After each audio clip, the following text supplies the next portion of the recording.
അപ്പസ്തോലന്മാരുടെ പ്രവർത്തനങ്ങൾ അധ്യായം 25. സീസറിന് നിവേദനം. ഫെസ്തൂസ് പ്രവിശ്യയിൽ എത്തി 3 ദിവസം കഴിഞ്ഞ് കേസറിയായിൽ നിന്ന് ജെറുസലേമിലേക്ക് പോയി. പുരോഹിത പ്രമുഖന്മാരും യഹൂദ പ്രമാണികളും പൗലോസിനെതിരെയുള്ള ആരോപണങ്ങൾ അവനെ ധരിപ്പിച്ചു. തങ്ങൾക്ക് ഒരാനുകൂല്യമെന്ന നിലയിൽ അവനെ ജെറുസലേമിലേക്ക് അയക്കാൻ അവർ അവനോട് അപേക്ഷിച്ചു. മാർഗമധ്യേ ഒളിഞ്ഞിരുന്ന് അവനെ കൊല്ലണമെന്ന് അവർ ഗൂഢാലോചന നടത്തിയിരുന്നു. പൗലോസിനെ കേസറിയായിൽ സൂക്ഷിച്ചിട്ടുണ്ടെന്നും താൻ ഉടൻ തന്നെ അവിടെ പോകാൻ ഉദ്ദേശിക്കുന്നുണ്ടെന്നും ഫെസ്തൂസ് മറുപടി നൽകി. അവൻ പറഞ്ഞു, അതുകൊണ്ട് നിങ്ങളിൽ പ്രമാണികളായവർ എൻ്റെ കൂടെ വന്ന് അവൻ്റെ പേരിൽ എന്തെങ്കിലും കുറ്റമുണ്ടെങ്കിൽ പരാതി സമർപ്പിക്കട്ടെ. 8-10 ദിവസത്തോളം അവരുടെ ഇടയിൽ താമസിച്ചതിനു ശേഷം അവൻ കേസറിയായിലേക്ക് മടങ്ങിപ്പോയി. അടുത്ത ദിവസം അവൻ ന്യായാസനത്തിൽ ഇരുന്ന് പൗലോസിനെ കൊണ്ടുവരാൻ കൽപ്പിച്ചു. അവൻ വന്നപ്പോൾ ജെറുസലേമിൽ നിന്ന് എത്തിയിരുന്ന യഹൂദന്മാർ അവന്റെ ചുറ്റും നിന്ന് ഗുരുതരമായ പല കുറ്റങ്ങളും ആരോപിച്ചു. എന്നാൽ തെളിയിക്കാൻ അവർക്ക് കഴിഞ്ഞില്ല. പൗലോസ് തന്റെ പ്രതിവാദത്തിൽ ഇപ്രകാരം പ്രസ്താവിച്ചു: യഹൂദരുടെ നിയമങ്ങൾക്കോ ദേവാലയത്തിനോ സീസറിനോ വിരുദ്ധമായി ഞാൻ ഒരു തെറ്റും ചെയ്തിട്ടില്ല. എന്നാൽ യഹൂദരോട് ഒരാനുകൂല്യം കാണിക്കാൻ ആഗ്രഹിച്ചുകൊണ്ട് ഫെസ്തൂസ് പൗലോസിനോട് ചോദിച്ചു, ജെറുസലേമിലേക്ക് പോകാനും അവിടെ എൻ്റെ മുൻപിൽ വെച്ച് ഇവയെപ്പറ്റി വിസ്തരിക്കപ്പെടാനും നിനക്ക് സമ്മതമാണോ? പൗലോസ് പറഞ്ഞു, ഞാൻ സീസറിന്റെ ന്യായാസനത്തിങ്കലാണ് നിൽക്കുന്നത്. അവിടെ തന്നെയാണ് ഞാൻ വിചാരണ ചെയ്യപ്പെടേണ്ടതും.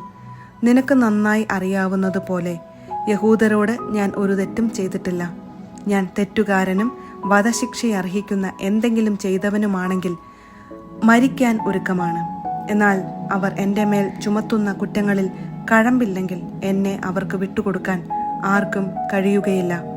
ഞാൻ സീസറിന്റെ അടുത്ത് ഉപരിവിചാരണ ആവശ്യപ്പെടുന്നു.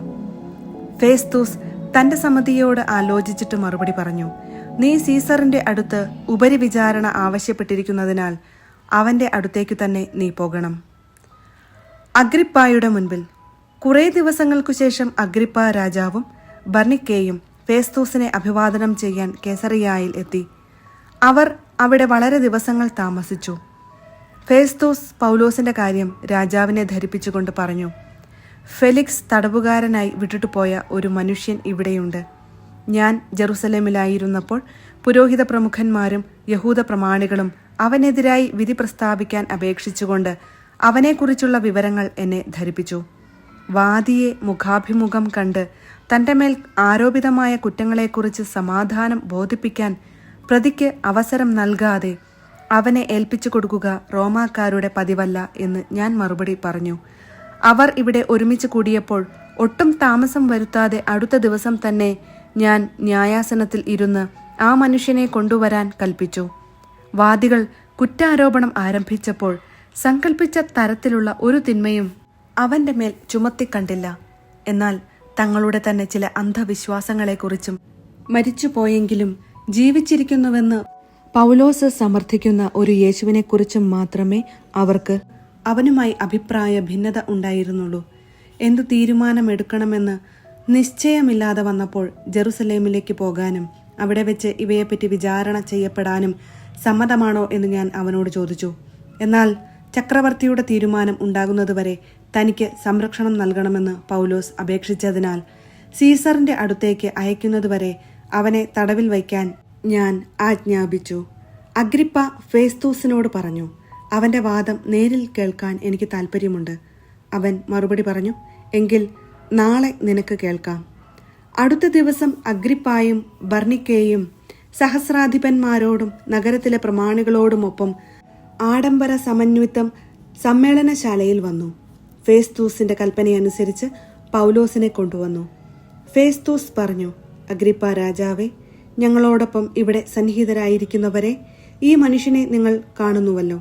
ഇവനെതിരായിട്ടാണ് യഹൂദ ജനത മുഴുവൻ ജെറുസലേമിൽ വച്ചും ഇവിടെ വച്ചും ഇവന് ഇനി ജീവിക്കാൻ അർഹതയില്ല എന്ന് പറഞ്ഞ് ബഹളം കൂട്ടി എന്നോട് പരാതിപ്പെട്ടത്. എങ്കിലും വധശിക്ഷയ്ക്ക് അർഹമായ കുറ്റമൊന്നും ഇവൻ ചെയ്തിട്ടുള്ളതായി ഞാൻ കണ്ടില്ല. എന്നാൽ അവൻ തന്നെ ചക്രവർത്തിയുടെ മുൻപാകെ മേൽവിചാരണയ്ക്ക് അപേക്ഷിച്ചിരിക്കുന്നതിനാൽ അവനെ അങ്ങോട്ട് അയക്കാൻ ഞാൻ തീരുമാനിച്ചിരിക്കുകയാണ്. ഇവനെക്കുറിച്ച് സീസറിന് എന്താണ് എഴുതേണ്ടതെന്ന് എനിക്ക് നിശ്ചയമില്ല. അതുകൊണ്ട് തന്നെയാണ് ഞാൻ ഇവനെ നിങ്ങളുടെ മുൻപിൽ, വിശിഷ്യ അഗ്രിപ്പാ രാജാവെ, നിന്റെ മുൻപിൽ കൊണ്ടുവന്നിരിക്കുന്നത്. വിചാരണ കഴിയുമ്പോൾ അവനെപ്പറ്റി എന്തെങ്കിലും എഴുതാൻ എനിക്ക് കഴിയുമല്ലോ. തടവുകാരനെ അയക്കുമ്പോൾ അവനെതിരായുള്ള ആരോപണങ്ങൾ വ്യക്തമാക്കാതിരിക്കുന്നത് ശരിയല്ലെന്ന് എനിക്ക് തോന്നുന്നു.